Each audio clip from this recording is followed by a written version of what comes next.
आषाढी वारी म्हणजे लाखोच्या संख्येने वारकरी विठुरायाच्या भेटीला निघतात। ऊन, वादळ, वारा, पाऊस काहीच त्यांना थांबवू शकत नाही। पण याच प्रवासात, याच दिंडीमध्ये एक अविश्वसनीय घटना घडली, जी आजही अनेकाच्या मनामध्ये गूढ प्रश्नाची वादळ निर्माण करते। एका वारकऱ्याला त्याच्या मृत्यूची पूर्वसूचना खुद्द पांडुरंगाने दिली होती, पण देवाच्याच कृपेने तो मृत्यूच्या दारातून परतला आणि त्याच्या शेवटच्या क्षणापर्यंत त्याच्या त्या मनात नेमकं काय सुरू होतं, कसं झालं, ही दिंडी चमत्कार कसा झाला, तू उद्या मरणार आहेस, जर हे केलं नाहीस तर तुझा जीव जाईल व त्याला वाचायचं असेल तुला हे काम कर, असं स्वप्नात येऊन लाडक्या विठुरायांनी त्याला सांगितलं। तो कृपेने वारकरी वाचला देखील, पण त्याने ते स्वप्न जेव्हा त्याच्या मित्राला सांगितलं तर त्या मित्राच्या पायाखालची जमीनच सरकली, कारण की दुसऱ्या दिवशी अगदी जसं तसं घडलं। आता तसं पाहायला गेलं तर आज आपण या रहस्यमय घटनेचा, या वारीचा आणि पांडुरंगाच्या अलौकिक कृपेचा हळूहळू उलगडा करूयात। आपण ज्या वारकऱ्याबद्दल बोलत आहोत त्याचं नाव होतं बाबूराव कुलकर्णी। एका छोट्याच्या गावातून आलेले बाबूराव साधे बोळे पण निस वारकरी होते आणि घरामध्ये त्यांच्या पत्नी आणि 2 मुलं, 1 मुलगी, शेतीवाडी होती, पण त्याच मन नेहमी पंढरीच्या विटेवर स्थिरवलेल्या विठुरायाच्या चरणीच रमलेलं असायचं। असे बाबूराव गेले 30 वर्षापासून एकही वारी त्यांनी चुकली नव्हती। त्यांची वारी म्हणजे त्यांच्या जीवनाचा अविभाज्य भाग होता। उजडणारा प्रत्येक दिवस देवाच्या नामाशिवाय त्यांचा सुरू होत नसे। सकाळी उठल्यापासून ते रात्री झोपेपर्यंत त्यांच्या मुखी फक्त विठ्ठल नामाचा गजर असे। त्यांची असीम भक्ती त्यांच्या गावामध्ये आणि आजूबाजूच्या परिसरामध्ये प्रसिद्ध होती। लोक त्यांना एक आदर्श वारकरी मानत होते। त्यांचं भजन कीर्तन ऐकण्यासाठी लोक दूरदूरून येत असत। त्यांनी कधी कोणाचे वाईट चिंतलं नाही, कधी कोणाचं वैर धरलं नाही। त्यांनी जीवनामध्ये शुद्ध भक्तीचा एक अविस्मरणीय अध्याय होता। त्यांची एकच इच्छा होती, शेवटच्या श्वासी पांडुरंगाच्या नामातच जावा आणि पंढरीच्या वाटेवर जावा। यावर्षी बाबूरावांनी आषाढी वारीला जायची तयारी सुरू केली होती। ही त्यांनी गेल्या वर्षी अनेक वर्षांनी त्यांना सवय होती। दरवर्षीप्रमाणे दिंडीमध्ये त्यांच्यासोबत त्यांचे बालमित्र रघुनाथराव होते आणि रघुनाथराव हे बाबूरावांना अगदी लहानपणापासून ओळखत असत। बाबूरावाची भक्ती त्यांनी जवळून अनुभवली होती। दोघे एकमेकाच्या सुखदुःखात भागीदार होत असत आणि त्यांच्या मैत्रीचा धागा पांडुरंगाच्या भक्तीने आणखी घट्ट झाला होता। दिंडी मार्गस्थ झाली। ऊन, वारा, पाऊस या सगळ्यांना झेलत विठ्ठल नामाचा गजर करत हजारो वारकरी पंढरीच्या दिशेने वाटचाल करत होते। बाबूराव त्याच उत्सवात सहभागी होते। दिवसभराच्या चालण्याने, भजन कीर्तनाने थकलेले वारकरी रात्री मुक्कामाच्या ठिकाणी जेवण करून शांत झोपून गेले होते। बाबूरावही आपल्या नेहमीच्या जागेत झोपू गेले, पण ती रात्र वेगळीच ठरणार होती। ती रात्र आयुष्यातील सर्वात अविस्मरणीय आणि रहस्यमय रात्र ठरली। रात्रीच्या शांततेत बाबूरावांना एक स्वप्न पडलं। ते स्वप्न इतकं स्पष्ट आणि सत्य वाटत होते की त्यांना केवळ स्वप्न आहे असं कधी वाटलंच नाही। स्वप्नात त्यांना दिसलं की पांडुरंग होय साक्षात विठ्ठल त्यांच्या समोर उभे होते। जसे की मूर्ती पाहतो अगदी तसंच कर कटेवर ठेवून निमंद स्मित करत बाबूरावांना कधी कल्पनाही केली नव्हती त्यांना असा साक्षात्कार होईल, असा चमत्कार होईल।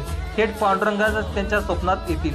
त्यांच्या डोळे भरून आले आणि पांडुरंगाच्या चरणाशी ते नतमस्तक झाले। पण पांडुरंगाच्या चेहऱ्यावर एक वेगळीच गंभीरता होती। पांडुरंगाने बाबूरावांना आपल्या जवळ बोलवले। अत्यंत शांत आणि भारदस्त आवाजात सांगितले की बाबूराव, तुझी भक्ती अविचल आहे। तू गेली 30 वर्षे एकही वारीत चुकलं नाहीस। तुझे जीवन माझ्या नामातच रमले। पण बाबूराव, उद्या दुपारी जेवणानंतर तुम्ही ज्या ठिकाणी विश्रांती घ्याल तिथून पुढे मार्गस्थ व्हाल, त्याच मार्गावर एका विशिष्ट ठिकाणी एका पांढऱ्या रंगाची गाडी तुला उजव्या बाजूने धडक देईल आणि तुझा मृत्यू निश्चित आहे। बाबूरावांनी धक्काच बसला। त्यांच्या मनात भीतीने घर केलं। पांडुरंग पुढे म्हणाले, मी तुला सांगतोय कारण तू माझ्यासाठी खूप काही केलं आहेस। तू माझा सच्चा भक्त आहेस। त्यामुळे उद्या त्या ठिकाणी तू उजव्या बाजूने चालू नकोस। त्या ठिकाणी तू सावध राहा, तुझे स्थान बदल, अन्यथा उद्या तुझा मृत्यू अटळ आहे। तुझ्या हातात तुझे जीवन मी देत आहे। यमराजाची पूर्वकल्पना मी तुला देत आहे।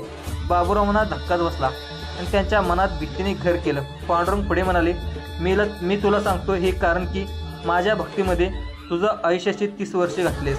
तू माझा सच्चा भक्त आहेस। त्यामुळे तुला जर माझ्या भेटीला यायचं असेल तर तुला मी जे सांगितले तू पाळच। पांडुरंगचे हे शब्द ऐकून बाबूरावाचे शरीर थरथरले आणि त्यांच्या डोळ्यातून अश्रू उगळू लागले। त्यांनी पांडुरंगला काही विचारण्याचा प्रयत्न केला, पण पांडुरंग मंद हसले आणि हळूहळू ते अदृश्य होऊ लागले। बाबूराव त्याच्या पाठीमागे निघाले।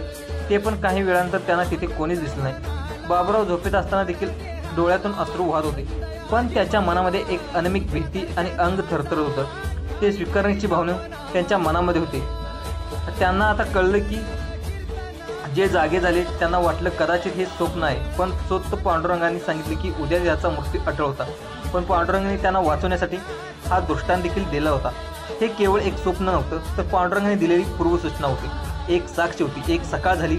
दिंडीतील इतर वारकरी उठून आपल्या दैनंदिन कामाला लागले होते. भजन कीर्तनाचे सूर वातावरणात घुमू लागले होते. पण बाबूराव मात्र शांत आणि गंभीर होते. त्याच्या चेहऱ्यावर एक वेगळाच भाव होता. एका बाजूला अथांग शांती, दुसऱ्या बाजूला एक अनामिक भक्तीची छटा. त्यांच्या मनात रात्रीचं स्वप्न घर करून बसलं होतं. त्यांना कधी आपले नित्यकर्म आवरले. आपल्या बालमित्र रघुनाथराव यांच्या जवळ गेले आणि रघुनाथरावला त्यांची ही शांतता पाहून थोडे आश्चर्यचकित झाले. काय झालं बाबूराव, असं आज इतके शांत का? तर रघुनाथरावांनी बाबूरावांना विचारलं. त्यांना एक बाजूला एक लिहिलं आणि एक घडलेलं स्वप्न पांडुरंगाने दिलेली पूर्वसूचना अक्षर ही शब्दशः सांगितली. रघुनाथराव, मला पांडुरंगाने काल रात्री दृष्टांत दिलाय. त्यांनी सांगितले की उद्या दुपारी जेवणानंतर एका विशिष्ट रंगाची गाडी मला उजव्या बाजूने धडक देईल आणि माझा मृत्यू होईल. पण देवानेच मला वाचवण्याचा मार्ग देखील सांगितलाय. त्यांनी मला त्या ठिकाणीचा सावध राहायला सांगितलंय, माझं स्थान न बदलायला सांगितले. रघुनाथराव हसले आणि काय बोलतोय बाबूराव, तुम्ही इतक्या पांडुरंगाच्या भक्तीत रमून गेला आहे की तुम्हाला आता स्वप्नातही पांडुरंग दिसताय. हे काय सांगतो, हे भक्तीचं फळ आहे, तुमचं दुसरं काही नाही. रघुनाथराव यांनी बाबूरावच्या बोलण्याकडे गांभीर्याकडे लक्ष दिलं नाही, सहजच हसण्यावर घेतलं. त्यांना वाटले की बाबूराव भक्तीमध्ये इतके तल्लीन झाले की त्यांना स्वप्नात देखील विठ्ठल दिसत आहे. पण बाबूराव गंभीर होते. नाही रघुनाथराव, हे केवळ स्वप्न नव्हतं, तर मला आतून जाणवतंय. माझ्या पांडुरंगाने मला सत्य सांगितलंय. मला उद्या सावध राहायला हवं. माझं मरण अटळ आहे, पण देवानेच मला वाचवण्याची देखील संधी दिली आहे. बाबूरावाचे डोळे भरून आले. त्याच्या आवाजात एक प्रकारची दृढता होती, जी दृढता रघुनाथरावांना कधीच ऐकली नव्हती. रघुनाथरावांनाही थोडं विचित्र वाटलं, पण त्यांनी बाबूरावांना समजून सांगितलं, असे विचार मनात आणू नका. आपण पंढरीला पोचू, पांडुरंगाचे दर्शन घेऊन परत येऊ. पण बाबूराव हे फक्त खचले होते आणि एक अर्थपूर्ण हसू देखील त्यांच्या चेहऱ्यावर दिसत होते. दिवसभराचा दिंडीचा प्रवास सुरू होता. बाबूराव इतर वारकऱ्यांसोबत भजन करत होते, विठ्ठल नामाचा गजर करत होते. त्यांच्या चेहऱ्यावर नेहमीच शांत आणि प्रसन्न भाव होते, पण त्यांच्या मनामध्ये एक वेगळंच काहीतरी सुरू होतं. प्रत्येक पाऊल टाकताना जणू वृत्तीच्या दिशेने जात होते. त्यांना त्यांची पूर्ण जाणीव होती, तरी देखील देवावर विश्वास ठेवून ते सावरत होते. बाबूराव सतत रस्त्याच्या डाव्या बाजूने चालण्याचा प्रयत्न करत होते. दिंडीतील इतर वारकरी देखील नेहमीच्या ठिकाणी उजव्या बाजूने चालू होते. बाबूराव वारंवार रस्त्याच्या कडेला पाहून ती गाडी कधी येते याची आतुरतेने वाट पाहत होते. त्यांच्या मनामध्ये भीती असली तरी पांडुरंगाने दिलेल्या आशीर्वादाने त्यांना एका प्रकारची शक्ती देखील मिळाली होती. दुपारचा वेळ झाला, जेवणाचा टाईम झाला. जेवण केलं. जेवण झाल्यानंतर वारकरी विश्रांती घेऊन पुन्हा मार्गस्थ झाले. बाबूराव अत्यंत सावध झाले. त्यांनी रघुनाथरावांना पुन्हा जवळ बोलले, सांगितले की रघुनाथराव, आता ही जी वेळ जवळ आली, मी आता डाव्या बाजूने चालणार, तुम्ही सावध व्हा. रघुनाथरावांनी त्यांना समजवण्याचा प्रयत्न केला, पण बाबूराव ऐकण्याच्या मनस्थिती नव्हते. दिंडी एका शांत हिरव्यागार शेतातून जात होती. वारकरी थोडे थकलेले होते, त्यांचा पण उत्साह कमी झालेला नव्हता. भजन कीर्तनाचा आवाज असमांतर घुमत होता. बाबूराव सतत आजूबाजूला रस्त्यावर नजर ठेवत होते. सूर्य हळूहळू पश्चिमेकडे खुलू लागला होता. बाबूराव अत्यंत सावधपणे त्या डाव्याच बाजूने चालत होते. त्यांच्या बाजूला अंतरावर एक रघुनाथराव आणि इतर वारकरी होते. अचानक दुरून एका पांढऱ्या रंगाची गाडी आली आणि अत्यंत वेगाने येताना दिसली आणि बाबूरावच काळजाचा ठोका चुकला. त्यांनी पांडुरंगाचे शब्द आठवले आणि एका पांढऱ्या रंगाची गाडी तुम्हाला उजव्या बाजूने धडक देईल. ती गाडी त्याच रंगाची होती. ती गाडी वेगाने जवळ येत होती. बाबूराव त्यांनी डोळे मिटले आणि पण ते डाव्या बाजूने चालत होते आणि गाडी थेट दिंडीच्या मधोमध घुसली. पण चमत्काराने त्या बाबूरावाने उजव्या बाजूने चालायचे तर ते दुसऱ्या बाजूने चालत होते. पण तिथे दुसरा वारकरी होता. त्या पांढऱ्या रंगाच्या गाडीला धडकला आणि एक भीषण किंकाळे ऐकू आली आणि गाडीने त्या वारकरीला जोरदार धडक दिली आणि ती अनियंत्रित होऊन पुढे एका झाडावर आदळली. दिंडीत एकच गोंधळ उडला. लोक मदतीसाठी धावले. अपघात खूप भीषण होता. ज्या वारकरीला धडक बसली तो वारकरी किंचितचा दुखापत झाली आणि बाबूराव यांनी डोळे उघडले आणि ते सुरक्षित होते. त्यांचा विश्वासच बसेना. त्याने मागे वळून पाहिले. ती पांढऱ्या रंगाची गाडी, अपघात, त्यांचा जीव वाचला होता. रघुनाथराव यांनी बाबूरावकडे धावले आणि त्यांनी बाबूरावांना मिठी मारली. बाबूराव, तुम्ही वाचलात.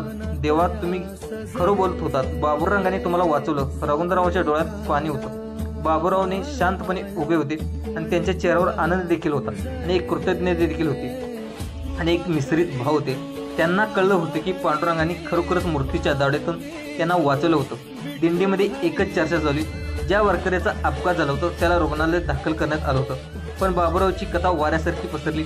अनेकांना विश्वास बसेना. पण रघुनाथराव आणि इतर वारकऱ्यांनी ज्यांनी बाबूरावांना सकाळी बोलताना ऐकलं होतं या चमत्काराचे ते साक्षीदार होते। बाबूरावच्या या घटनेतून आपल्याला काही शिकायला मिळतं। भक्ती आणि त्यांचा विश्वासावरील देवाचं कृपेचं सामर्थ्य त्यांना वारंवार मिळत असतं। मरण हे अटळ आहे, पण त्या देवाच्या शब्दावर विश्वास ठेवला की त्याचं पालन केले की त्यामुळे त्या प्रत्येकाचा जीव वाचला। आषाढी वारीच्या या पवित्र वातावरणात जेव्हा लाखो वारकरी तरी पांडुरंगाच्या भेटीला निघतात, तेव्हा बाबूरावसारख्या भक्ताच्या कथा आपल्याला असीम श्रद्धा भक्ताची जाणीव करून देतात। त्याचं जीवन केवळ एक उदाहरण नाही तर एक प्रेरणास्थान आहे। ही घटना आठवण करून देते की भक्तीमध्ये किती सामर्थ्य आहे। देवाला भेटण्याची त्यांची चरणी विलीन होण्याची तीव्र इच्छा किती शक्तिशाली असू शकते। बाबूरावांना मिळालेला हा साक्षात्कार हे केवळ भक्तीचे एक फळ होतं। त्याची पवित्र वारी एक अलौकिक रहस्यमय पद्धतीने पूर्ण झाली। त्यांच्या जीवनाला एक नवीन संजीवनी मिळाली। तुम्हाला काय वाटतं बाबूरावच्या असीम भक्तीबद्दल? या चमत्काराच्या घटनेतून तुम्हाला काय संदेश मिळाला? तुमच्या काय भावना आहेत? विचार कमेंट बॉक्समध्ये नक्की सांगा। पुन्हा एकदा भेटू अशाच रहस्यमय आणि प्रेरणादायी कथेसह। विठ्ठल नामाचा गजर करता आणि आपल्या यूट्यूब चॅनलला सबस्क्राईब करून ठेवा। धन्यवाद वारकरी मित्रांनो।